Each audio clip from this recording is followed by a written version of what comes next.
Olá, nesse vídeo eu vou trazer de uma forma resumida informações referente a como a gente utiliza a ferramenta Gira e qual método a gente tem adotado no desenvolvimento desses projetos aqui no NDS no primeiro semestre de 2024. A gente até então vinha usando o Scrum e resolvemos pivotar para o Kanban, então a gente traz aí uma proposta de desenvolvimentos upstream e downstream. Então, aqui na ferramenta, no menu lateral esquerdo, né, na sidebar, você pode fazer essa alteração entre os dois boards que a gente tem.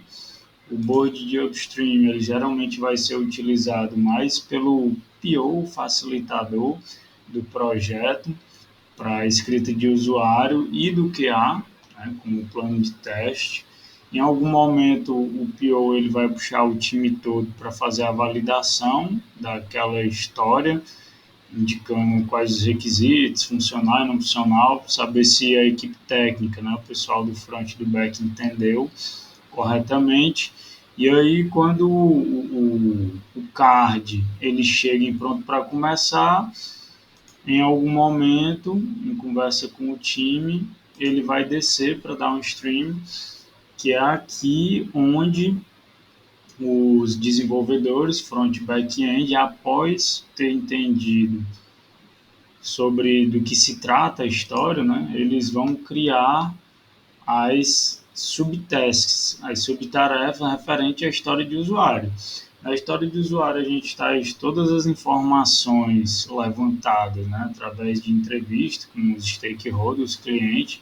A gente especifica aqui, traz uma contextualização para o time e, inclusive, os critérios de aceite. Né? Então, são as regras, os requisitos que não podem faltar naquele desenvolvimento, e a gente inclui, anexa, inclusive, os protótipos, né, as telas desenvolvidas no Figma. E aí, nessa task específica, ou melhor, nessa história de usuário específica, a gente também já criou a história de usuário e já criou duas subtasks, uma do time do front e uma do time do back. Então, esse é o processo que tem que ser feito por, por parte do nosso time técnico, né?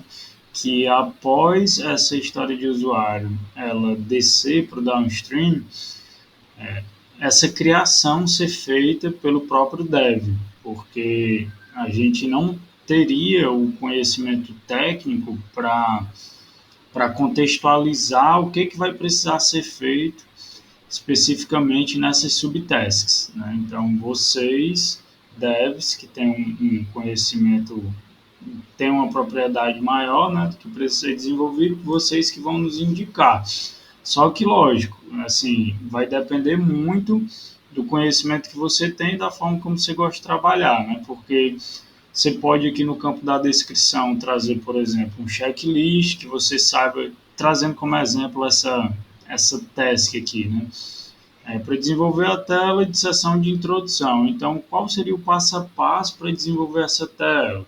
Primeiro, criar os componentes. Primeiro, logo em seguida, fazer importação de imagens. Né? Estou trazendo exemplos.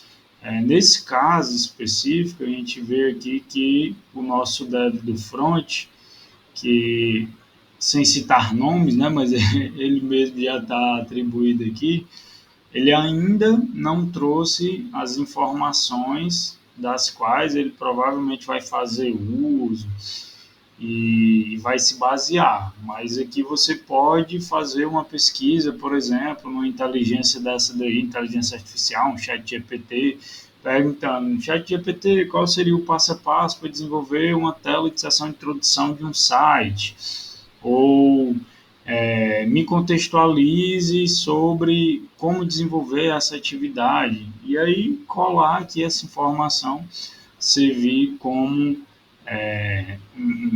uma consulta, né? E tudo mais. Porém, o mais importante você está trazendo as informações relativas às atividades que foram desenvolvidas no dia corrente. Então, eu estou gravando esse vídeo aqui à noite, significa que eu codei durante o dia, e aqui eu vou fazer as observações, né? Vou indicar, por exemplo, vou puxar aqui a nossa facilitadora, Rayane. Estou precisando de informação X.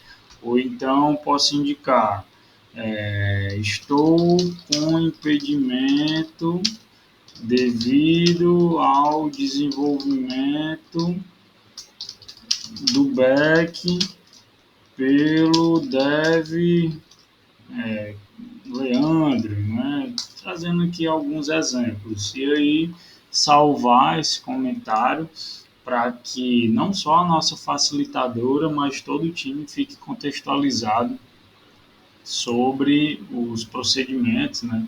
Atualizado aí sobre os procedimentos que cada um está desenvolvendo, tá bom?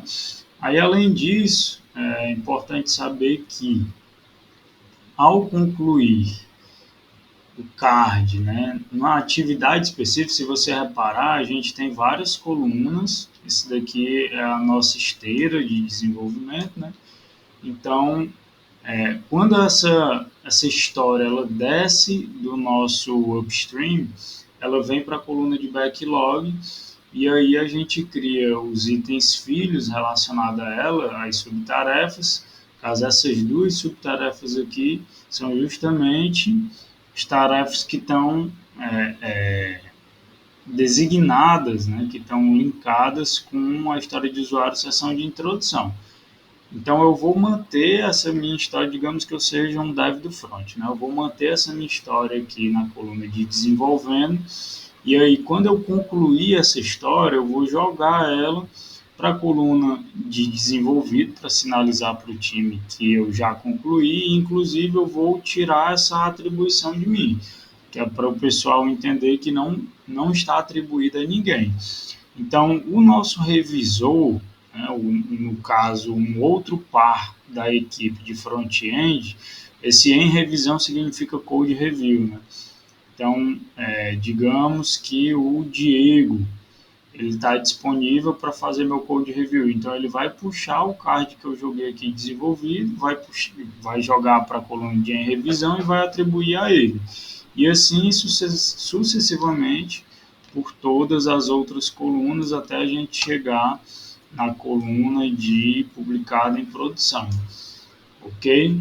Cada uma dessas colunas ela tem suas particularidades, né? A gente vai ter envolvimento tanto do nosso QA, o nosso testador, quanto também do nosso PO, além de, lógico, o time técnico, né? O pessoal do front e do back-end, mas nas reuniões diárias, entre aspas, essas reuniões aí que a gente tem durante a semana, alguns pormenores, né, novas informações vão sendo atualizadas, mas no geral o contexto da utilização da ferramenta e a forma como a gente atua no dia a dia é essa, tá bom? Então, dúvidas, vocês podem postar aqui nos comentários ou de preferência, né, que elas sejam sanadas durante as nossas reuniões. Obrigado.